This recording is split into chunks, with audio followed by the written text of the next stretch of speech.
All right, today we're talking about a busy pastor's guide to effective meetings right here on the Better Sunday podcast at reachkeep.com. Welcome to the Better Sundays podcast, focused, practical, and usable advice for church leaders looking to reach new young families and impact their community. Well, howdy. Mike Holmes here at the Better Sundays podcast. We're glad that you are here. Today we are covering a very important topic. If you're a pastor that wears a lot of hats, okay, if you got a lot of plates spinning, if you're the busy guy, then we are talking about how to do meetings for the busy guy. And this is your little three-step guide on how to make that happen. Now, I know whereof I speak. I am not only have been the senior pastor of the church, but I've also run all of the Reach Keep ministries, which is pretty extensive and keeps me pretty busy. And on top of that, I'm bi-vocational and have been running some snowplowing and landscaping on the side for a long time to help pay the bills and keep my kids in college, that kind of thing. So I know what it's like to be busy, and I want to share with you what I have learned. And this would be, just like I say, just a simple little guide to help you be a better communicator in this area. We've spent a lot of time talking about communication over the last several weeks and all the different types of meetings. And this is not about a specific meeting, but some things that need to happen in different meetings. Some of this would happen in a governance meeting, in a director's meeting, in a, just kind of your little day-to-day type meetings that you'd have with different church people and staff people. All of these are just essential communication things, but this is for you if you're a busy person. So let me jump into some of my notes that I've got here. Let me just start out again, the idea this is not just regular communications, like preaching communications and teaching communications that we're talking about. We are going to begin to cover that pretty soon. We're going to be getting into how to run the flow of a service and how to run the flow of a sermon and how to be a better communicator at that level. But right now, we're talking about how to communicate in some of the things that would be away from the pulpit, and these would be the different meetings and interactions that you have with different folks. I've got several things that we're going to be offering you or giving you, and one of these, we're going to mention the worksheets again that we have mentioned, and I'll put the link up on the screen here for you, but it's reachkeep.com/worksheets, and these worksheets will fit very much into what I'm talking about today. If you've not downloaded those, go get those absolutely free. They're just for you. Also, I have some questions, like two different questions that you can ask that are going to kind of help you tie some of this together. And then I got three little tips that kind of tie things together. So let's just jump right into this training stuff that I've got. We want to make sure that we are using, if you are a busy pastor, you want to keep what we call, and not just keep, but you want to keep and use a running list. In other words, you're going to be thinking of things, especially if you're bivocational. You'll be out there working or doing your security job, or in my case, plowing snow, doing something that's like, oh, I need to talk to that Sunday school teacher. Write that down. There's got to be some type of way that you keep a list of the meetings and the communications that you need to have, because it can be a great idea while you're laying in bed at night or while you're working or doing something else, but if you don't write it down, you're not going to end up having that meeting and being a good communicator. Now, there are many ways to do this. If you have a smartphone, you can now use, there are many apps where you can just kind of talk to your phone and tell it to put down a reminder for you to connect with somebody.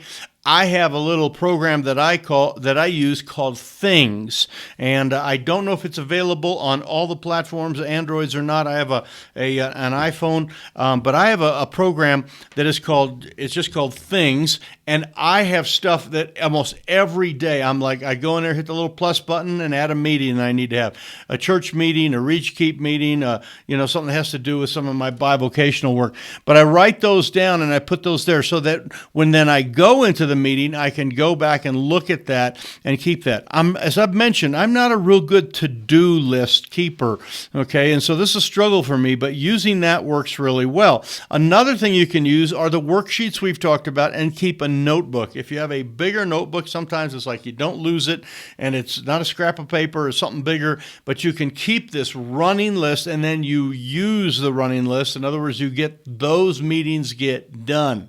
Of course, another way is just to keep a little notebook in your or note card in your pocket. I got a pastor friend. He's got 4 or 5 note cards, and different colors mean this, and different sizes mean that. And he writes this down for a sermon illustration, writes this down for a staff meeting note, writes this down for a good idea he's got for his staff or whatever. But he's got all sorts of note cards. Whatever works, make sure that you keep the list. But here's the most important part: that you use the list. In other words, you make those meetings happen.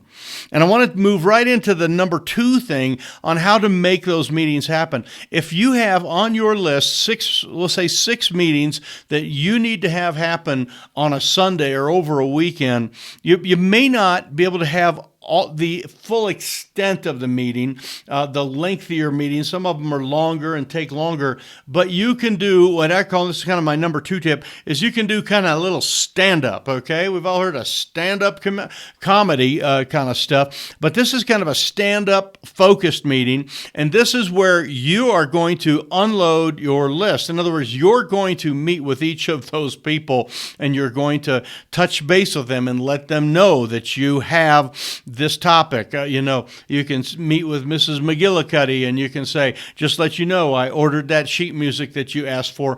Please make sure that you get those other songs to me by Tuesday so I can get those ordered. You can do that in 30, 40 seconds. And this is a great way just to do a stand-up meeting. And lots of times I'll just say, hey, after church, can you meet me up front? I just need to talk to you for about 60 seconds, okay? Just want to kind of give you an update on that budget stuff that we talked about. Hey, after church, could you meet me for about 60 seconds? Sometimes after church, I'll have 4 or 5 people standing there because I told them all to come meet me after church, and I can get my list unloaded. Now, it's not fully done, and many of those will have to meet at another time, but I do keep the list, and then I offload the list, and I do it through these little short stand-up things. In my notes, I wrote down this thing of, can I see you for 60 seconds? Can I do it real short? And some of that. And that is so important. It's just that you make sure that you are getting your things done. The meetings that don't happen are very ineffective, okay? Let me just say that again. The meetings that don't happen are very ineffective. A 60-second after-church meeting will be more effective than something that never happened. And of course, many of those are like, let's meet again on Tuesday night or after Wednesday prayer meeting. Let's talk about this later, but here is my update and here's where I'm going, and you can set a time from there. I do understand some meetings are longer, but there are a lot of meetings that can be done in extremely short amount of times. And of course, the secret here too is the stand-up. If you sit down, the meeting will be longer than if you do it standing up, just point blank. If you do it in the front of the church, they'll be even shorter because there's a sense of urgency and there's many things that are kind of going on there. So hallway meetings are great places to meet. Meet you at the water cooler are a great place to meet. There's just sort of that idea of like, this is a temporary place. Let's get this done, boom, boom, boom, and try to get that done. So if you are a busy pastor, you need to have short little meetings, but have many of them. Make sure you keep a list, use the list, get that done, and then make sure that you do the stand-up kind of concept that I'm talking about. The last thing for busy pastors, and this is the one that might take a little bit longer, but if you're a busy pastor, there's one thing I know. You want to come to a time in your life when you are not a busy pastor. Okay, let me say that again. I understand this completely. There's a time in my life I've been so busy, it's like I cannot continue to live this way. I have to do something to help me to get out of this rush, bang, bang, bang, blah, blah, blah, blah, blah, all that kind of stuff. That's what you are. I know that. If you're a busy pastor, you got the plate spinning, you got this hat on, this hat off, you got all that kind of stuff. I know exactly what it's like. You need this next tip. And this is the idea of you need to have what we call work on it and not in it meetings. And these are the longer term type things. In other words, you're sowing the seeds for, you're fixing something, you're working on systems that are going to help you to eventually be a little bit more at peace and have a little bit more of a slow down time. And I am so glad that I took time to work on systems and to develop worksheets and all that. The worksheets that you downloaded, that you'll want to download right there on reachkeep.com/worksheets. Okay. Once you go those worksheets were done in a work in it, not on it moment. In it and not work on it, not in it. I get it all straight here. Work on it, not in it. This is the idea of sharpening the axe and making sure you're thinking about the future and doing a little planning, and you're not actually doing something for Sunday night or Wednesday night or for the kids program or, doing the maintenance on the building or whatever, but you are working on some simple little thing. Now, some of this would include what we would call evaluation meetings like we talked about last week, and I hope you listen to that. And folks, if you have not yet done an Easter evaluation meeting, gather the people together, sit down and say, hey, what went right, what went wrong, and what was confusing, and have that kind of meeting. That evaluation meeting will help you so much in this general area. This is the idea of kind of stepping back and looking and working on something that needs to be done. In my office right here, this is sort of an office, but it's really a studio. In our studio, you can't see it right now, but we have a large wall over here where we shoot a lot of the video that way, and we have backdrops. We have screens that we put up. You probably heard of green screening type of thing. We not big green screeners here, but we do a lot on white background. You probably have seen some recently on a black background. We have a couple other sort of easel type things that we set up there behind. But I remember clipping those things up and, we got to do black. And so we'd set the thing up. And finally one day it's like, you know what? I got to rig up a way to hang those and roll those things up and unroll them, roll them down, roll them up. Once I did that, it made it so much easier because I was working on it and not in it. You need to have these type of things where you kind of step back, do the planning, do evaluation, and kind of get things a little bit more of that vision type thing, that idea of sharpening the axe. Now, I want to give you a couple questions to ask, okay, that will help you out with this, okay, and kind of get you going in these areas. And they have to do with the idea of urgency, the first one here, okay? And this is the idea of what do we need to do to help organize things, okay? Organizational type of things is what we're talking about here. You may be or not may be gifted with organization. I don't necessarily feel I'm that way, but I have broken out time and said I'm going to organize things right now. So here's the question: what needs organizing around here? And this is simply a work on it thing. You could go to your Sunday school area and maybe have a closet that really could use some organization. So you got crayons and paper and scissors and all that, and people can actually find things. And when you can find things, you work much more efficient. And let me say something. In the business world, you can be sloppy, and all you're losing is a little bit of money. All you're losing is a little bit of time. But folks, in the church world, we do not want to be sloppy. We do not want to lose and waste time. We want to really be efficient. I recently was working, in fact, yesterday, was working at a large corporation here in our community, one of the largest employers, and they have a maintenance building. And I needed to put a few things in that maintenance building. We do a little landscaping for them. I said, hey, we need to get this mower in here. We need to get a few things.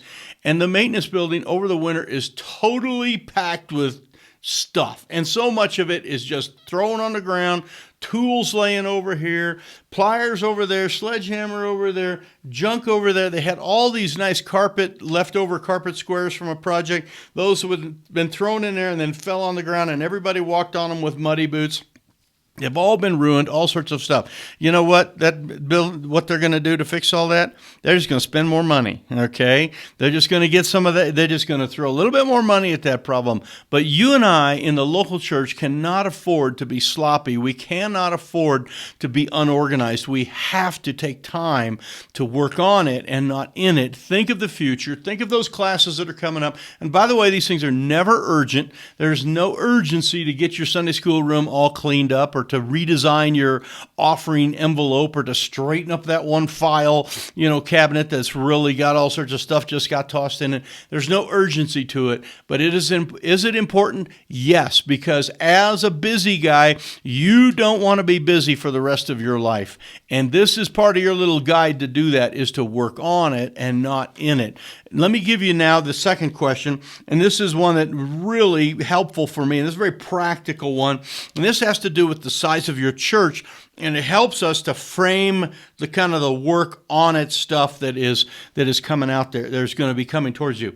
Okay, if your church runs 50 people, okay, we'll just say you run 50. You need to have a meeting, okay, and you're in a meeting, this would be maybe some leadership people, even your Sunday school people or whatever, and say, what would it look like if we ran 100? Okay, so in other words, your nursery now goes from like 3 kids to 6 kids. Well, that's a work on it thing. We need to go get a crib. We need to get another crib. We need to, have a little bit more room here. We need some more toys. We'll need a few more workers. See, that is a work on it kind of thing. If your church is running 100, what would it look like if you ran 200? Now, folks, this is an extremely healthy exercise for you to do, okay? To go through every aspect from the volunteers to the budget to the seating arrangements to your facilities to your parking lot, really all the different things, all the classrooms, all that. What would it look like if they were twice the size of what they were? Now, I don't know about you, but I like to have people here, and I like to have more people than less people. I can tell you, when there's a big Sunday, it's better than having a little bitty Sunday. And I know God uses all those Sundays, but folks, when you start to do this type of meeting, when you say, what would it look like? What it does is it drives you to the work on it concept rather than the work in it. So that was just a second question I wanted to give you. Let me give you these 3 little tips, and then we'll be done.